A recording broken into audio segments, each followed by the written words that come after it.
Hello everyone, this is Pankaj Rana from Civil Engineering Department of Chandigarh Polytechnic College.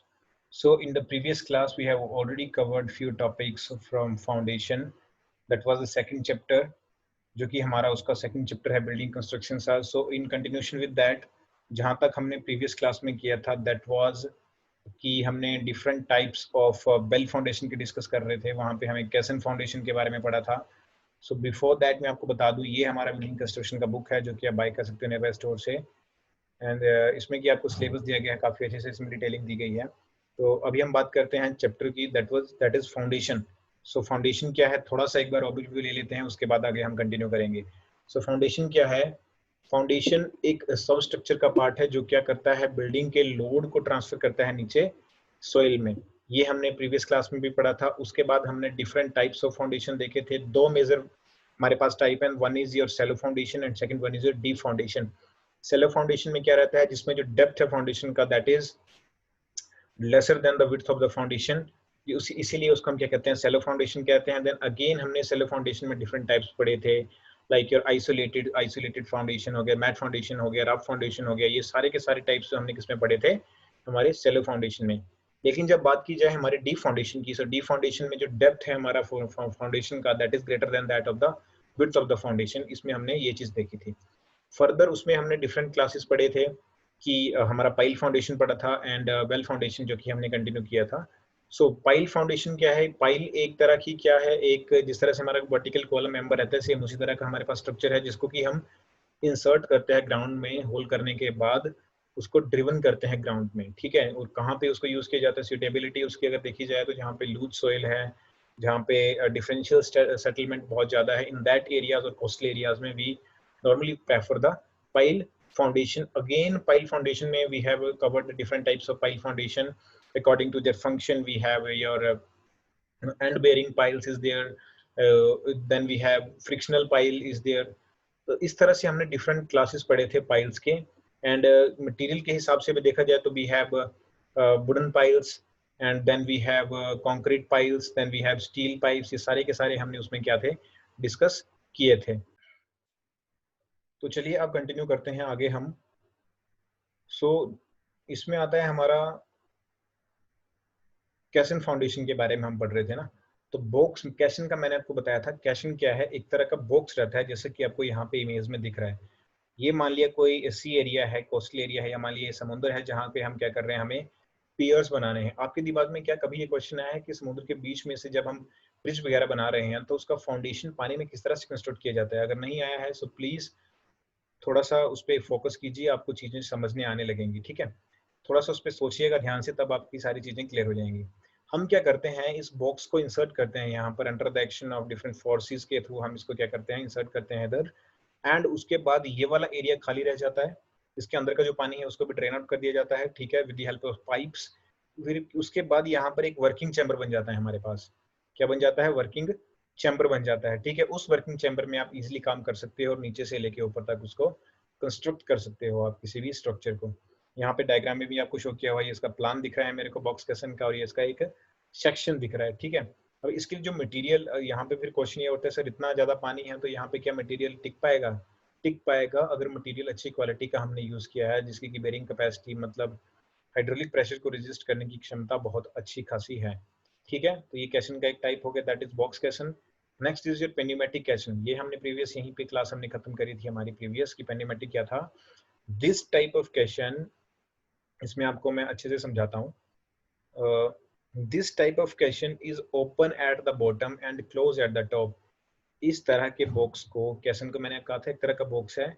ये क्या रहता है? Open at the bottom and close at the top. ऊपर से बंद रहता है ये, ठीक है. लेकिन प्रीवियस में ऐसा नहीं था, प्रीवियस में ऊपर से भी ओपन ही था. इसमें क्या था? Pneumatic caisson is specially used at the places where it is not possible to construct the well. जहाँ पे बेल फाउंडेशन हम नहीं कंस्ट्रक्ट कर सकते, in that areas we can go with the pneumatic caisson, okay. So it is suitable for the depth of water more than 12 metre. जहाँ पे जो depth जो है हमारा फाउंडेशन का डेप्थ जो है जब 12 मीटर से ज्यादा का रहेगा, in that cases we can go with the pneumatic caisson. अब सर इसमें ऐसा क्यों है नीचे से ओपन है ऊपर से बंद है? भाई ये पेन्यूमेटिक है ना, इसमें कंप्रेस्ड एयर का हम यूज करते हैं इस सारे मैकेनिज्म के लिए. वहाँ पे सेंटर में एक लेडर लगा रहता है जहाँ से पर्सन नीचे जाते हैं, सारा वर्किंग उस तरह से प्रोसेस करता है। Okay, in the construction of pneumatic caisson the compressed air is used to remove water, compressed air का हम यूज करते हैं पानी को रिमूव करने के लिए, and working chamber and the foundation work is carried out in dry condition. उसके बाद ही जो हमारा वर्किंग चैम्बर जो है पूरा पूरा का पूरा टोटली ड्राई हो जाता है, उसी के बाद हम वहाँ पे काम को जो है वो स्टार्ट करते हैं। तो so this type of caisson can be made of timber, concrete और स्टील। सो ये जो कैशन आपका जो है, ये बॉक्स जो है, ये that can be made of any kind of material, that can be timber, that can be concrete और that can be steel. Okay, जो कि लोड को इजिली रजिस्ट कर सके। ये देखिए, ये नेक्स्ट यहाँ पे आपको डायग्राम दिख रहा होगा पेनेमेटिक कैशन का। ये कंप्रेस्ड एयर यहाँ से आ रहा है, ये एयर लॉक्ड है, पूरा एयर टाइट है। ये ब्लोन आउट पाइप है जो कि मटेरियल को यहाँ पे पानी वगैरह को बाहर निकाल रहा है। और ये आपका क्या है, वर्किंग चैम्बर है।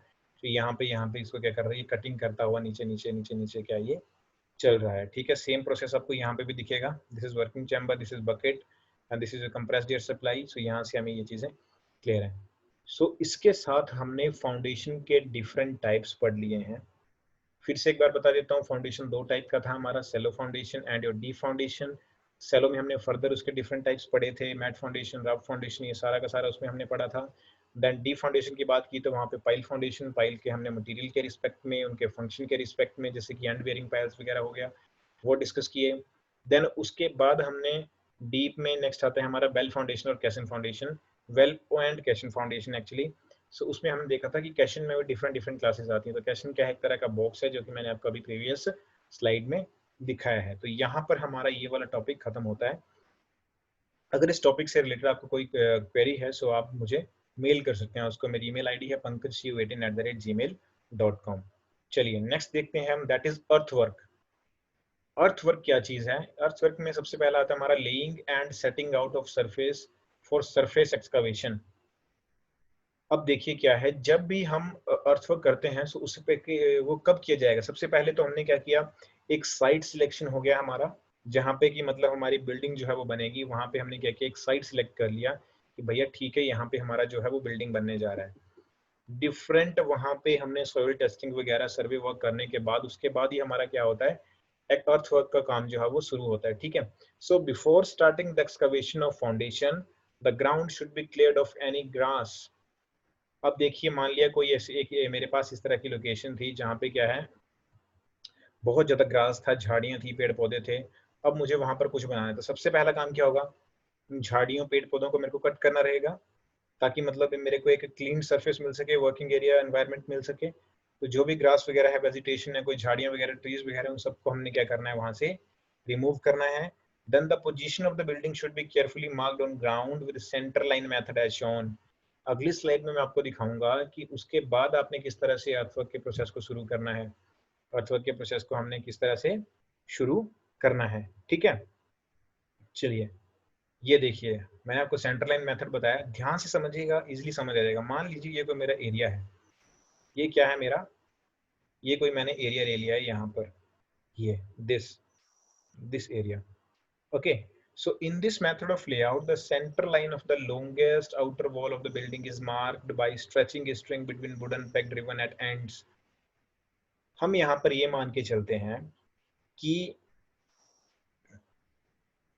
यहाँ से लेके यहाँ तक मान लिया मैंने, एक जो लॉन्गेस्ट लाइन है हमारी, किसकी, क्या है हमारी यहाँ पर एक, ये एक लॉन्गेस्ट लाइन है यहाँ से यहाँ तक। ठीक है, ये वाली, उसको हमने क्या करना है, the centre line of the longest outer wall. Outer wall मान ली ये है, इसकी सेंटर लाइन ये रही मेरी। ठीक है, ये वाली है, ये वाली सेंटर लाइन रही।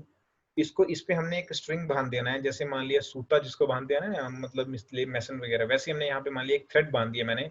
ये मैंने वुडन पैग यहाँ पे लगा दिए हैं, यहाँ पे मैंने जमीन में वुडन पैग क्या है यहाँ पे इंसर्ट कर दिए मान लो। ठीक है, उसके बाद मैंने उसको बांध दिया तो मेरे पास एक स्ट्रेट लाइन आ जाएगी। फिर मैं क्या करूंगा, इसके ऊपर मैं मार्किंग कर दूंगा with the help of line. इसे चूने से मैं क्या करूंगा, यहाँ पे मार्किंग कर दूंगा।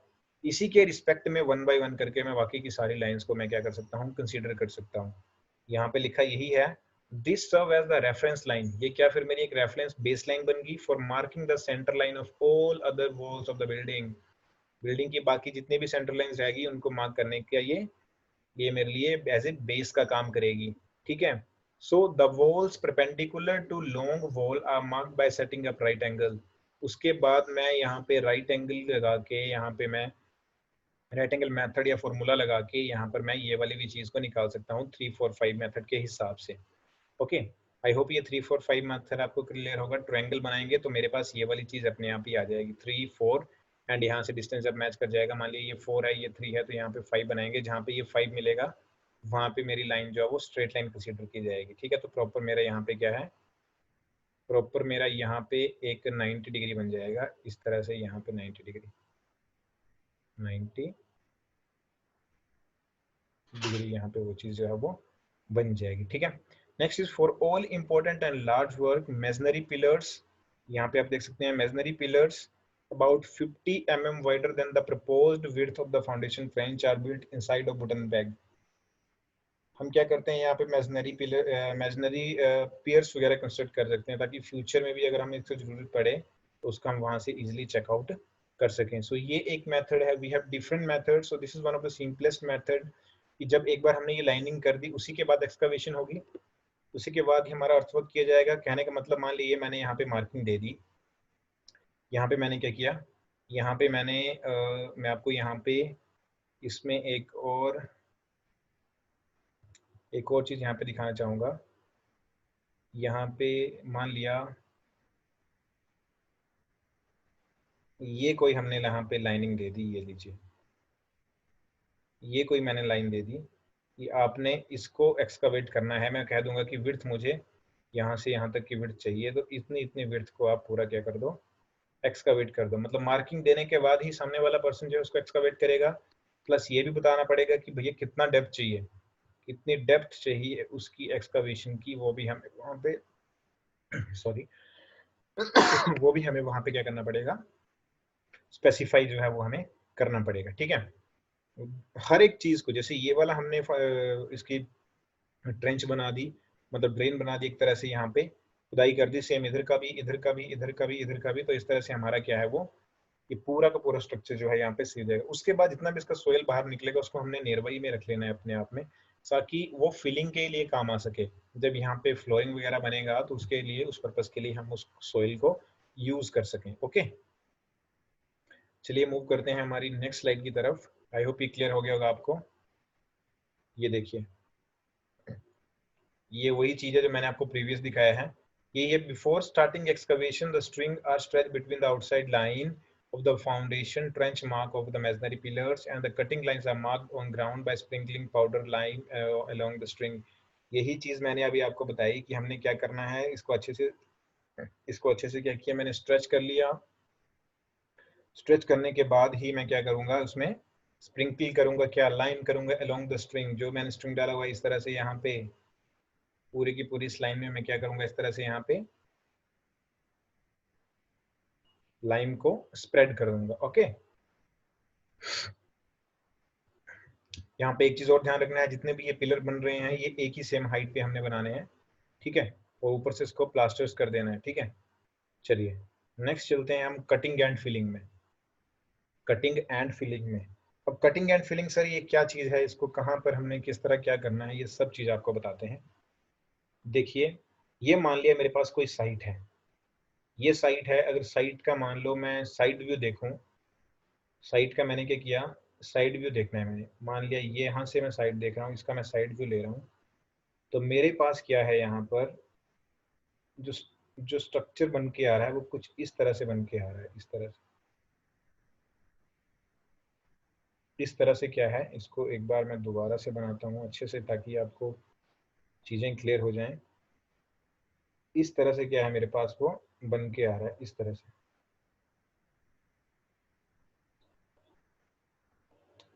सो ये मेरा नेचुरल ग्राउंड लेवल है, और यहाँ पे देखिए मटेरियल, ये जो सरफेस है ये मतलब प्रॉपरली इस पे कटिंग नहीं हुई है, ना ही इस पे प्रॉपरली कुछ फिलिंग हुई है। ये एक मेरा लेवल्ड सरफेस नहीं है। तो मैं क्या करूंगा कटिंग एंड फिलिंग में, सो जो नेचुरल टोपोग्राफी है, ये नेचुरल टोपोग्राफी है यहाँ पे। ठीक है, अप्स एंड डाउन्स रहते हैं, ये कहीं कहीं पे मेरा क्या आ गया, ये मेरा यहाँ पे आ गया अप आ गया, और यहाँ पे ये मेरा अप आ गया, और यहाँ पे क्या आ गया, डाउन आ गया। ठीक है, तो मैं क्या करूंगा, कटिंग करूंगा। सबसे पहले मैंने क्या किया, with the help of machines इसको कट किया। यहां से मैंने क्या किया, इसको सॉरी यहां से मैंने क्या किया, ये वाला पोर्शन कट किया। इसको कट करने के बाद मैंने यहाँ पे फिलिंग कर दी, जहाँ पे फिलिंग होगा यहाँ से मिट्टी निकाल के with the help of dumpers या फिर टिपर्स मैंने क्या किया, यहाँ से मिट्टी निकाल के इधर डंप कर दी। तो ये लेवल क्लियर हो गया, ये वाला लेवल क्लियर हो गया। उसके बाद अगेन यहाँ पे मेरा कटिंग आता है। दोबारा से मैंने यहाँ से क्या किया, कटिंग किया। एंड कटिंग करने के बाद अगेन उसको मैंने क्या किया, यहाँ पे प्लेस कर दिया। So this is known as your cutting and filling of the ground. Okay, अब ये चीज आपके फाउंडेशन में भी हो सकती है कि एक्सकवेशन करना है फाउंडेशन का, वो सेपरेट पार्ट है। लेकिन पहले मैंने क्या कर दिया, एक लेबल्ड सरफेस बना दिया। लेबल्ड सरफेस बन गया, क्या किया मैंने, कुछ नहीं किया, मैंने इसको कट करके यहाँ पे फिल कर दिया, इसको कट करके यहाँ पे फिल कर दिया। अब आप बोल सकते हैं कि सर मान लिया वहां पे फिलिंग आती ही नहीं है, सारा का सारा कटिंग एरिया है। बहुत रेयर चांसेस ऐसा होगा नहीं, लेकिन वी क्या कहते हैं, हम उस सोइल को किसी दूसरे पर्पस के लिए यूज कर सकते हैं, या फिर आपकी नियर बाई साइड चल रही है कहीं पे दूसरी, तो वहां पे उस सोइल का यूज किया जा सकता है। सोइल को वैसे ही हमने कहीं पे वेस्ट नहीं करना है, ऐसे ही हमने डंप नहीं करना है। ठीक है, चलिए नेक्स्ट स्लाइड चलते हैं। नेक्स्ट आता है हमारा एक्सकावेशन ऑफ फाउंडेशन। क्या है एक्सकावेशन ऑफ फाउंडेशन, ये देखिए यहाँ पे पिक्चर में आपको क्लियर हो रहा होगा। ये मेरा फाउंडेशन एरिया है, फाउंडेशन मैंने आपको बताया है पहले ही, ये फाउंडेशन का एरिया है, मैंने इसको एक्सकावेट किया। अब सबसे पहला क्वेश्चन कि सर सामने वाले को कैसे पता लगा कि यही एरिया मैंने एक्सकावेट करना है। सर वहीं पे मैंने आपको बताया था लेआउट के बारे में, कि आपने इस तरह से स्ट्रिंग लगाना है, यहाँ पे आप पूरे एक मार्किंग दोगे तो वैसे ही करना है। ठीक है, अब चलिए थोड़ा अच्छे से डिटेल में समझाता हूँ मैं इस चीज़ को। ये मेरे पास आ गया मेरा कुछ एरिया, मैंने मार्किंग के हिसाब से यहाँ पे बोल दिया एक फाउंडेशन मेरी यहाँ पे आएगी, एक यहाँ पे आएगी, एक यहाँ पे आएगी, एंड एक यहाँ पे आएगी। ठीक है, अब मैं क्या करूंगा, अब मान लिया इसका अगर मैं सेक्शन देखता हूँ, सेक्शन यहाँ पे इस तरह से ये सेक्शन कुछ बन रहा है, तो मैं इनको कह रहा हूँ कि भैया मुझे ना इसकी इतनी डेप्थ चाहिए, इतनी, इतना एक्स, इतना एक्स डेप्थ चाहिए। क्या चाहिए, इतना मुझे इसका डेप्थ चाहिए, ये वाला पोर्शन।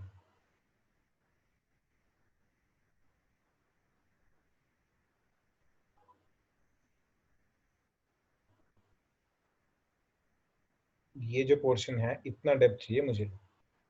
ठीक है,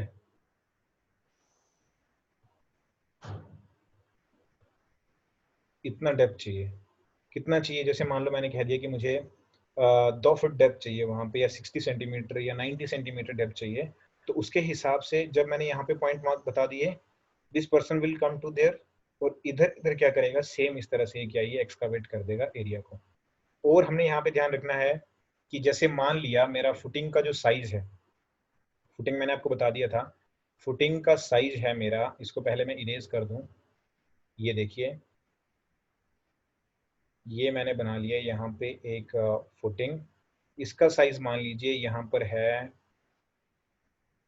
यहाँ से है 2 मीटर।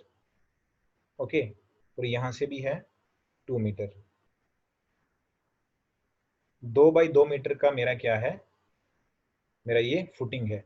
सो आप अब मुझे ये बताइए, आप सोच के देखिए कि जब मैं एक्सकवेशन यहाँ पे करवाऊंगा तो क्या मैं पूरा 2 बाई 2 मीटर का करवाऊंगा, या फिर उससे कम करवाऊंगा, या फिर उससे ज्यादा करवाऊंगा। हाँ जी, 2 मिनट सोचिए इस चीज को, मैं आंसर दूंगा, I know it's a recording lecture, but still आपके दिमाग में वो चीज आनी चाहिए कि मैं क्या कहना चाहता हूँ यहाँ पे। अब आप मुझे सोच के देखिए कि 2 बाई 2 मीटर का मेरा ये फुटिंग एरिया है, सो क्या जब मैं एक्सकवेशन करवाऊंगा वो ज्यादा एक्सकवेशन करवाई जाएगी या कम करवाई जाएगी, या फिर प्रॉपर इसी साइज की करवाई जाएगी। जिन्होंने तो सोचा है कि ये कम की जाएगी तो उनका तो बिल्कुल ही गलत है, तो जिन्होंने सोचा है उनकी 2 बाई 2 मीटर है वो भी गलत है, और जिन्होंने ये सोचा है कि 2 बाई 2 मीटर से ज्यादा की जाएगी वो सही है। लेकिन ऐसा भी नहीं है कि 2 बाई 2 मीटर की है तो मैं उसको बहुत ज्यादा कर दो, कोई बात नहीं, तुम 3 बाई 3 की कर दो। Wastage of money, wastage of time. Site में बहुत ज्यादा इंपॉर्टेंस रहती है हमारी टाइम की, time is money, we all know. Site में टाइम का बहुत ज्यादा इंपॉर्टेंस है। मैं क्या करूंगा यहाँ पे, ज्यादा से ज्यादा मैं कह दूंगा कि भैया 2 बाई 2 मीटर का है, तुम 2.2 मीटर कर दो, इधर भी 2.2 कर दो, ओके, या 2.25 2.3 कर दो, चलो 2 मीटर, ओके 2.3 कर दो। तो क्या होगा, जैसे मान लिया 2.3 करने के बाद ये मेरा एक्चुअल रह गया था, मान लिया ये, तो ये मैंने एक्सेस में करवाया ये वाला, तो ये जो सारा का सारा है ये यहाँ पर आप इजिली यहाँ पे पर्सन जाके काम कर सकता है। इसके लिए फ्रेमवर्क क्या कर सकता है, पूरा का पूरा शटरिंग वर्क कर सकता है easily. So at the end जब मैं ये कास्ट करने के बाद, इस पे कंक्रीटिंग करने के बाद इसको ओपन करूंगा, तो अल्टीमेटली मेरे पास 2x2 मीटर का क्या है, ये फुटिंग जो है वो बन के तैयार हो जाएगा। आई होप अब आपको क्लियर हो गया होगा। तो यही चीज़ मैंने यहाँ पे आपको बताया है कि इस तरह से हमारा एक्सकवेशन जो है वो किया जाता है। अब इसमें यहाँ पे एक चीज और लिखा है, फाउंडेशन, ये लिखा है therefore the foundation can not be constructed until the soil or rock above the base level of the foundation has been excavated. कि जब तक मतलब नीचे का जो सोइल है, मतलब ये जो है ना, ये बेस लेवल है, इसके ये सोइल एक्सकवेट करना पड़ेगा तभी फाउंडेशन बनाऊंगा। ऐसे हम नेचुरल ग्राउंड लेवल पे ऐसा ना बना, ये मान लिया ग्राउंड है और मैंने बोल दिया कि भैया चलो यहाँ से आप क्या करो, अपना ये कॉलम सीधा ही बनाने लग पड़ो, स्टार्ट कर दो इस तरह से। सो इट इज नॉट गुड ना। ये तो इस तरह से बनेगा, कुछ पोर्शन तो नीचे रहेगा, तो उसके लिए मेरे को इस पोर्शन को क्या करना पड़ेगा, इस वाले पोर्शन को मेरे को कट करना पड़ेगा, इरेज करना पड़ेगा इधर वाले पोर्शन को। क्लियर है? आई होप ये आपको क्लियर हो गया होगा। ठीक है, अब यहाँ पे एक्सकवेशन ऑफ फाउंडेशन की बात हुई। अब आगे देखिए किस तरह की एक्सकवेशन हमने डिटेलिंग में देखनी है। एक आगे मेरे पास सेलो एक्सकवेशन, एक आगे डीप एक्सकवेशन। सेम वही shallow foundation, deep foundation.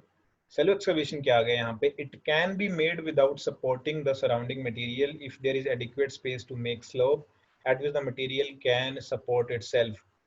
Shallow excavation depend करेगा किस तरह की फाउंडेशन बन रही है।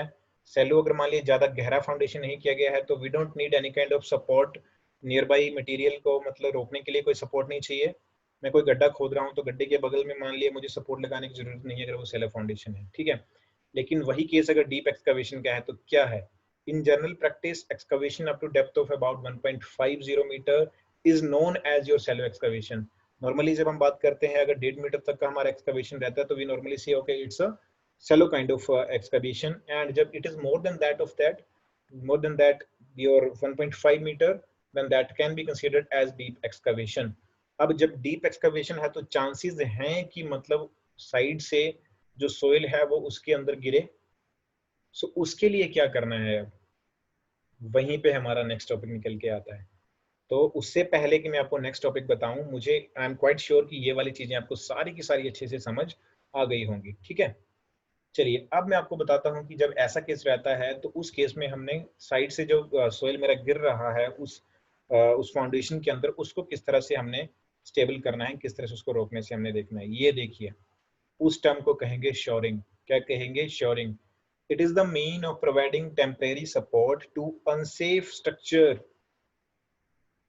the stability of which has been endangered due to differential settlement of the foundation or due to removal of adjacent soil in excavating the foundation by draining building। बहुत कम बच्चों को समझ आया होगा ये मैंने अभी जो पढ़ा, कोई बात नहीं, अच्छे से समझाता हूँ। ये मान लीजिए मैंने कोई फाउंडेशन के लिए यहाँ पे गड्ढा कर दिया, अच्छा खासा है, 1.5 मीटर से ज्यादा लग रहा है मेरे को। चांसेस हैं कि यहाँ से सोइल नीचे गिर सकती है, यहाँ से सोइल नीचे गिर सकती है।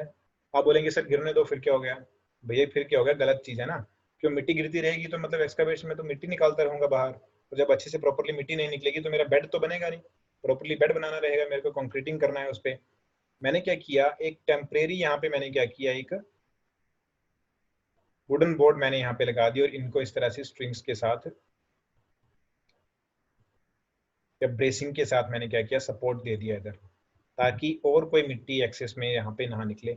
जब ये बेड तैयार हो जाएगा तो धीरे धीरे मैं इसको क्या करूंगा, ओपन कर दूंगा और इधर से भी साइड का जो कंस्ट्रक्शन है, जो मतलब अपनी फाउंडेशन जो है मैं यहाँ से बाहर निकालना जो है वो स्टार्ट इजिली कर दूंगा। क्लियर है? चलिए नेक्स्ट देखिए, ये देखिए कुछ एक और पिक्चर मैंने आपको यहाँ पे दिखाया है। इसमें टिम्बरिंग का हमने यूज किया। टिम्बरिंग क्या है, मतलब हमने टिम्बर यहाँ पे यूज कर रखा है, लकड़ी का। The temporary arrangement of timber planks, okay, and wales erected in the trench to give temporary support to the collapsible side is termed as timbering process. Collapsible side मतलब यहाँ से जो कोलैप्स हो रहा है, मिट्टी जो गिर रहा है, उसके लिए हमने एक टेम्परेरी स्ट्रक्चर बना दिया। ये जैसे कि मैंने आपको प्रीवियस में दिखाया, ये देखिए शीटिंग, मतलब यहाँ पे मैंने बोर्ड लगा दिए या वुडन प्लैंक्स इस तरह के कहते हैं, वो लगा दिए मैंने। तो ये क्या करेगा, मिट्टी को इधर नहीं गिरने देगा। प्रॉपरली मैंने इसको फिक्स कर दिया है यहाँ पर। शीथिंग, वेलिंग, स्ट्रट, डिफरेंट ये इसके टाइप्स हैं। ओके, ये स्ट्रट्स आ गए इसके, ये प्लेटफॉर्म आ गया जहाँ पे पर्सन खड़ा होगा, ठीक है। एंड अब इसमें प्रिकॉशन क्या क्या चीजें मेरे को ध्यान में रखनी है। The process of timbering plays a vital role in deep excavation. अब डीप एक्सकवेशन में मैंने आपको बताया, शैलो में तो मैंने कहा इसमें इतना जरूरत है नहीं, तो कहाँ पे इसका ज्यादा जरूरत रहेगा, जहाँ पे हमने डीप का है, डीप एक्सकवेशन जो है वहाँ पे प्रेफर किया हुआ है, वहीं पे हम क्या करेंगे, ये टिम्बरिंग प्रोसेस को ज्यादा प्रेफरेंस देंगे। Should be done by skilled and experience person. ये जो शोरिंग का वर्क है ये एक एक्सपीरियंस पर्सन के द्वारा किया जाना चाहिए।